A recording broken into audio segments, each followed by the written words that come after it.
तो नमस्कार दोस्तों, स्वागत है आपका अपने अपने यूट्यूब चैनल यूपीपीसीएल क्रैकर्स के अंदर। तो दोस्तों, ट्रांसमिशन और डिस्ट्रीब्यूशन के हम लेक्चर्स हमारे चल रहे थे, तो उसमें मैंने आपको डिज़ाइन ऑफ फीडर्स तक पढ़ाया था, टाइप्स ऑफ डिस्ट्रीब्यूशन सिस्टम्स भी पढ़ा दिए थे मैंने, जैसे कि रेडियल, रिंग मेन एक्सेट्रा। ठीक है। तो आज हम ना ट्रांसमिशन और डिस्ट्रीब्यूशन के एमसीक्यू करने वाले हैं कुछ, जो कि बहुत ही ज़्यादा इंपॉर्टेंट है और प्रेजेंट टाइम में जैसे यूपीपीसीएल का पेपर बन रहा है उस हिसाब से बहुत ज़्यादा इंपॉर्टेंट है। ठीक है। तो चलो अब हम स्टार्ट करते हैं। तो ध्यान से पढ़ना, आपको भी लगेगा हाँ ऐसे ही क्वेश्चन पूछे जा रहे हैं। ठीक है।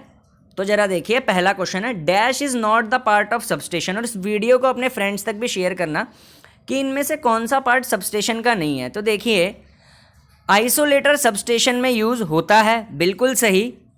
ठीक है। अर्थिंग सबस्टेशन में यूज़ होती है, बिल्कुल सही। सर्किट ब्रेकर भी सबस्टेशन में यूज़ होता है, ठीक है, लेकिन टरबाइन सबस्टेशन में यूज़ नहीं होता। देखिए, टरबाइन कहाँ पे यूज़ होता है, ये बड़ी ध्यान रखने वाली बात है। टरबाइन यूज़ होता है हमारा, कहाँ पे यूज़ होता है? तो टरबाइन हमारा यूज़ होता है पावर प्लांट्स में। ठीक है। तो ये बात याद रखना, पावर प्लांट्स में यूज़ होता है टरबाइन, जैसे nuclear power plant, thermal power plant. ठीक है। टरबाइन कहाँ यूज़ होता है? यूपीआरवीएनएल में। ठीक है। और ये isolator, earthing switch, circuit breaker हमारे सबस्टेशंस में यूज़ होते हैं। ठीक है। Next, dash conductor is mostly used in overhead line. तो कौन सा कंडक्टर ओवरहेड लाइन में यूज़ होता है, ये पूछा गया है। तो देखिए, कौन से कंडक्टर यूज होते हैं? ACSR प्रेजेंट टाइम में। ठीक है। और ACSR की फुल फॉर्म क्या है?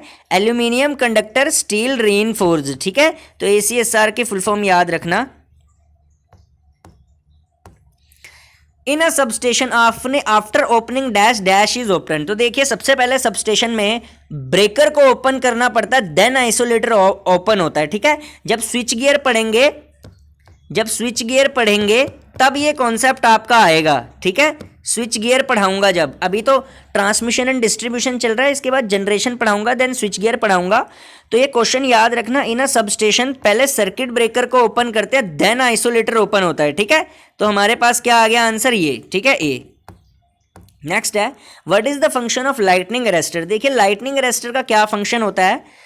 तो देखिए, लाइटनिंग अरेस्टर क्या करता है? Over temperature protection. A option बोला हुआ है, ये गलत है। ठीक है। टेम्परेचर से कोई लेना देना नहीं होता। Protection equipments against natural lightning, तो ये बिल्कुल सही है। ठीक है, बी ऑप्शन, नेचुरल लाइटनिंग से प्रोटेक्ट करता है। ओवर फ्लक्स से गलत है, ओवर मॉइस्चर से गलत है। ठीक है। Next, which of the following conductor are use in overhead line. देखिए, ओवरहेड लाइन्स में कौन से कंडक्टर यूज होते हैं? तो सबको पता है ACSR कंडक्टर्स यूज होते हैं। ठीक है। तो आंसर क्या आएगा? बी। ठीक है, यही याद रखना। ठीक है। Which of the following substation are large in number in power system. तो सबसे ज्यादा लार्ज कौन से सबस्टेशन होते हैं पावर सिस्टम में? तो पहला ऑप्शन है स्टेप अप। नहीं, स्टेप अप सबस्टेशन तो कहाँ पे होते हैं? सिर्फ जनरेटिंग स्टेशन पे, जनरेटिंग स्टेशंस पे होते हैं। ये जनरेटिंग स्टेशन लिखा हुआ है, जनरेटिंग स्टेशंस पे होते हैं स्टेप अप। ठीक है। फ्रीक्वेंसी चेंजर सबस्टेशन भी नहीं होते ज़्यादा नंबर में। रिसीविंग डिस्ट्रीब्यूशन सबस्टेशन सबसे ज़्यादा नंबर में होते हैं। ठीक है। तो आंसर क्या आएगा? डी। सबसे ज़्यादा क्या होते हैं? डिस्ट्रीब्यूशन सबस्टेशन होते हैं। ठीक है। आइसोलेटर इज, ये क्वेश्चन बोल रहा है, isolator is used in the line when. कब यूज होता है आइसोलेटर लाइन में? जब लाइन कब होती है हमारी? ऑफ होती है। तो आंसर आएगा बी। ठीक है। ठीक है। तो बी पे टिक कर देंगे। ठीक है। नेक्स्ट है, 440 kV dash transmission voltage and 66 kV dash transmission voltage. तो देखिए, 440 kV की जो ट्रांसमिशन वोल्टेज होती है 440 की, ये हमारी प्राइमरी ट्रांसमिशन वोल्टेज होती है। ठीक है।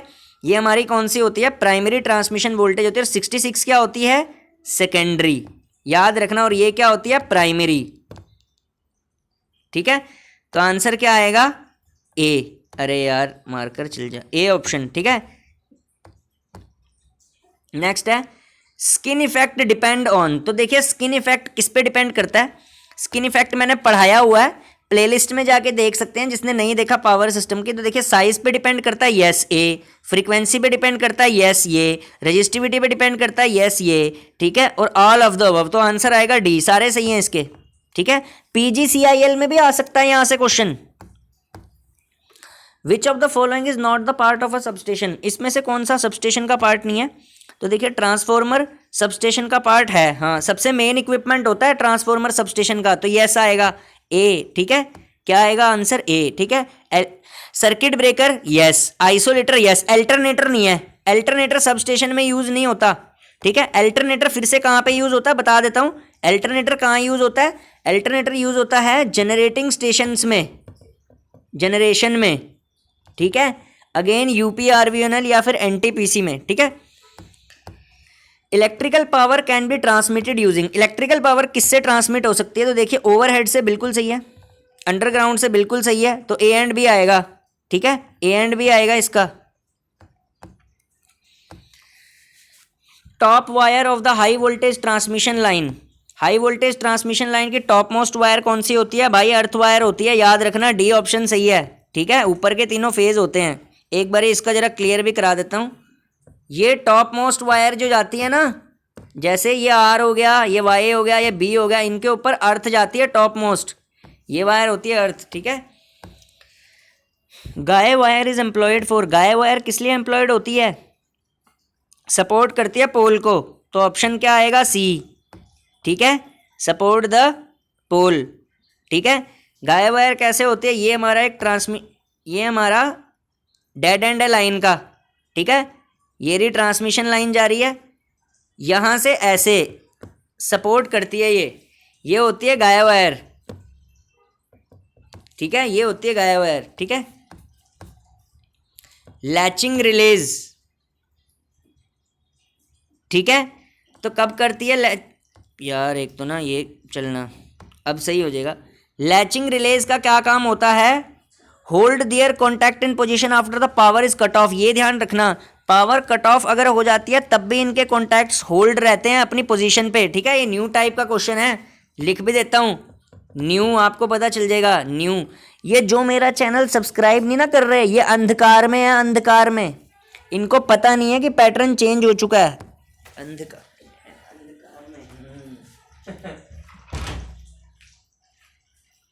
ठीक है। तो भाई अंधकार में रहना बंद हो जाओ, अंधकार में रखना आपको बंद कर दो, और मेरा चैनल सब्सक्राइब करना शुरू कर दो। 200 हो गए हैं, इनको 500 बना दो, ठीक है। फिर उसके बाद जैसे ही 1000 हो जाएंगे मैं लाइव लूई भी आना स्टार्ट कर दूंगा, अगर परमिशन मिल गई यूट्यूब से तो, ठीक है। तो याद रख लेना, ऐसे एमसीक्यू कोई नहीं लाने वाला आपके लिए, ठीक है। When a live conductor of the public electrical supply break down and touch the earth, which of the following will happen, ठीक है। देखो दो ही चैनल ना भरोसेमंद हैं, दो ही चैनल सिर्फ भरोसेमंद हैं पूरे यूट्यूब पे, एक तो जेई स्कोरर नाम का चैनल, ठीक है, उस पर भी नए क्वेश्चन डिस्कस होते हैं, और एक मेरा चैनल, ठीक है। मैं एक एक लाइन से कंसेप्ट समझाता हूँ, और मैं भी नए टाइप के ही क्वेश्चन कराता हूँ, ठीक है। मेरे पास जो क्वेश्चन की ऐप्स हैं उनमें नए टाइप के ही क्वेश्चन हैं, ठीक है। पुराने क्वेश्चन करके कभी कुछ किसी का भला नहीं हुआ है, ठीक है, याद रख लेना। तो मेरा चैनल भी सब्सक्राइब कर लेना, ठीक है। आज के क्वेश्चन देख के आपको पता चल गया होगा कि यूपीपीसीएल क्रैकर कितना बड़ा इंपॉर्टेंट चैनल है, ठीक है। When a live conductor of the public electrical supply breaks and touches the earth, which of the following will happen, ठीक है। लाइव कंडक्टर अगर पब्लिक सप्लाई का ब्रेक हो जाता है और टच कर देता है अर्थ को, ये भी अच्छा क्वेश्चन है, तो क्या होगा, करंट फ्लो करेगा अर्थ में, ठीक है। करंट क्या करेगा, फ्लो करेगा अर्थ में। नेक्स्ट होता है feeder in a transmission system feed power to the, किसको, डिस्ट्रीब्यूटर को फीड करता है, ये मैंने समझाया भी था, डिस्ट्रीब्यूशन पढ़ा रहा हूँ मैं आजकल, मैंने सबसे पहला वर्ड यही समझाया था जब मैं फीडर पढ़ा रहा था। फीडर ट्रांसमिशन सिस्टम में क्या करता है, डिस्ट्रीब्यूटर को पावर देता है, ठीक है, ठीक है। जनरेटिंग स्टेशन से पावर लेके आता है और देता किसको है, डिस्ट्रीब्यूटर तक लेके आता है। यहाँ पे भी कंसेप्ट क्लियर कर दिया मैंने आपका, ठीक है। याद रखना फीडर किसको पावर सप्लाई करता है, डिस्ट्रीब्यूटर को, तो ये ऑप्शन आएगा इसका, ठीक है। चलो भाई ये भी अच्छा क्वेश्चन है। Voltage at the receiving end of the long transmission line increasing above sending end and the voltage when the load is disconnected, this phenomena, ठीक है। फेरांटी इफेक्ट अभी पढ़ाऊंगा, मतलब क्या है कि रिसीविंग एंड अगर कोई लॉन्ग ट्रांसमिशन लाइन है, मान लो ये मेरी लॉन्ग ट्रांसमिशन लाइन है, लॉन्ग लाइन है, एल लाइन लिख दिया मैंने इसको, लॉन्ग लाइन है, ये इसका सेंडिंग एंड है, ठीक है, ये क्या है इसका रिसीविंग एंड, ठीक है। अब देखिए क्या होता है, रिसीविंग एंड की वोल्टेज अगर बढ़ जाती है, इधर की वोल्टेज अगर बढ़ गई और इधर की वोल्टेज उतनी ही रही, ठीक है, इसके मुकाबले यहाँ पे जो वोल्टेज है रिसीविंग एंड की वोल्टेज बढ़ेगी तो उसको बोलते हैं फेरांटी इफेक्ट, ठीक है। ये नो लोड पे होता है लॉन्ग ट्रांसमिशन लाइन जब लाइटली लोडेड होती है, ठीक है। नेक्स्ट होता है presence of ozone due to corona effect. Presence of ozone due to corona effect the electrical system by. तो प्रेजेंस ऑफ ओजोन जो होता है कोरोना पे वो क्या करता है, वो क्या करता है, प्रेजेंस ऑफ ओजोन क्या करता है बताओ। ओजोन क्या करती है, पावर फैक्टर को रिड्यूस कर देती है, गलत है, ए ऑप्शन गलत है, ठीक है। इंक्रीज करती है पावर फैक्टर को, सी ऑप्शन भी गलत है। ट्रांसफरिंग एनर्जी, ये भी ऑप्शन गलत है। कोरोड करती है मटेरियल को, जंग लगा देती है। मैंने समझाया भी था जब कोरोना पढ़ाया था कि क्या होता है, ओजोन गैस जो होती है वो क्या करती है, कोरोड कर देती है ट्रांसमिशन लाइन के इंसुलेटर को, ठीक है। तो याद रखना ये, ठीक है भाई। जितने भी मेरे सब्सक्राइबर हैं, विशाल यादव, विशाल कुमार यादव, शैलेंद्र कुमार, ठीक है, इलेक्ट्रिकल कॉन्सेप्ट, प्रदीप सिंह बिस्ट, ठीक है, A2S शॉर्ट्स, ठीक है, SHP इलेक्ट्रिकल, सबके नाम ले दिए जो मेरे रोज रोज वीडियो देखते हैं। और भाई ये सारी जो मैं पढ़ा रहा हूँ ना, इसको पढ़ के जाना, ठीक है। इन सब क्वेश्चनों को कर, मतलब इन सब ये क्वेश्चन जो भी मैं पढ़ा रहा हूँ ये सारे क्वेश्चन इंपॉर्टेंट हैं, ठीक है ना। सुन रहे हो मेरी बात, विशाल कुमार यादव जी, शैलेंद्र कुमार जी, A2S शॉर्ट्स, चंद्रशेखर यादव, ठीक है, ठीक है भाई, ये इंपॉर्टेंट क्वेश्चंस हैं। प्रदीप सिंह बिष्ट जी अगर देख रहे हैं वीडियो तो इलेक्ट्रिकल कॉन्सेप्ट नाम से अब उनका है नाम, ठीक है। तो याद रखना ट्रांसमिशन लाइन के इंसुलेटर किससे बने होते हैं, ट्रांसमिशन लाइन के इंसुलेटर पोर्सिलेन से बने होते हैं, ठीक है। ये इजी क्वेश्चन है लेकिन थोड़ा सा कंफ्यूजिंग हो जाता है कभी कभी, ठीक है। तो याद रखना ये, ठीक है। अब है इंपॉर्टेंट क्वेश्चन, ये कंसेप्चुअल क्वेश्चन है पावर सिस्टम का, ठीक है। Electrical energy is transported to long distance with high voltage line in order to. तो देखिए इलेक्ट्रिकल एनर्जी में हम हाई वोल्टेज का क्यों यूज़ करते हैं, हाई वोल्टेज पे क्यों यूज़ करते हैं, ट्रांसमिशन लाइन लॉसेस को रिड्यूस करने के लिए। तो ऑप्शन क्या आएगा, बी, ठीक है, लाइन लॉसेस को रिड्यूस करने के लिए, ठीक है। अब देखिए ये भी अच्छा क्वेश्चन है, ये कंफ्यूजिंग क्वेश्चन है, ये कंफ्यूजिंग क्वेश्चन में आ गया आपका, ठीक है। ये न्यूली फ्रेम्ड क्वेश्चन है यूपीपीसीएल के लिए, कंफ्यूजिंग टाइप, ठीक है। अब देखिए फेरांटी इफेक्ट जो एप्लीकेबल होता है वो किस पे एप्लीकेबल होता है, ये बड़ा इंपॉर्टेंट लाइन है, ठीक है। तो पहला ऑप्शन है लाइटली लोडेड लाइन पे,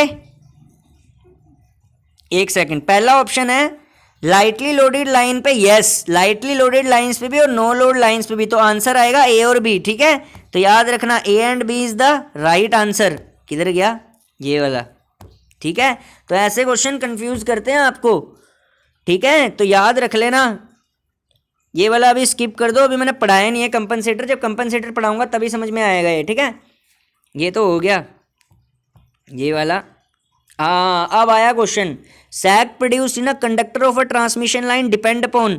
भाई सैग किस किस पे डिपेंड करता है, ठीक है। तो जब ऐसे क्वेश्चन आते हैं ना डिपेंड वाले, तो सबसे पहले आपने क्या करना, फॉर्मूला लिखना है। मैंने सैग की क्लास में फॉर्मूला लिखवाया था, जिसने नहीं देखी वो सैग की क्लास देख ले मेरी प्लेलिस्ट में जाके पावर सिस्टम के।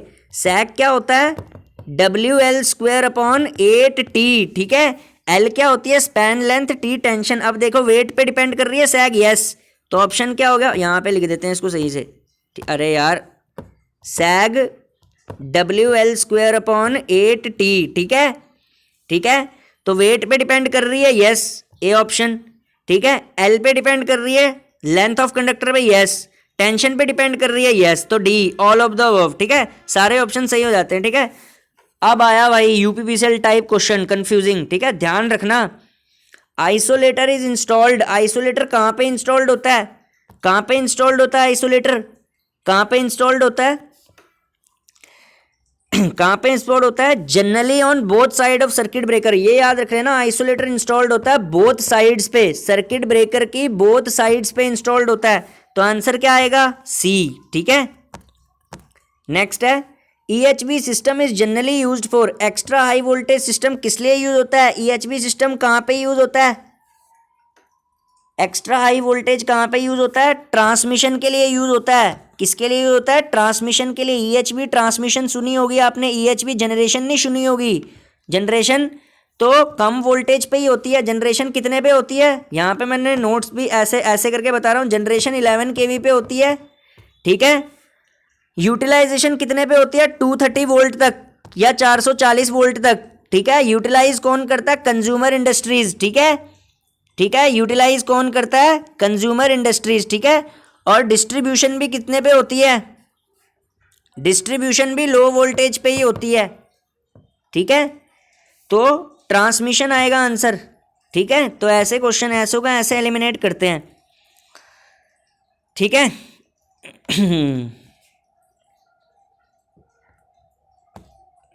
कमर्शियल ट्रांसमिशन लाइन में कौन से कंडक्टर्स यूज होते हैं?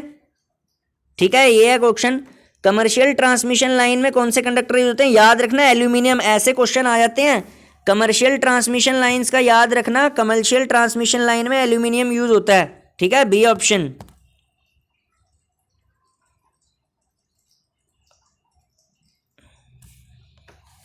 ठीक है,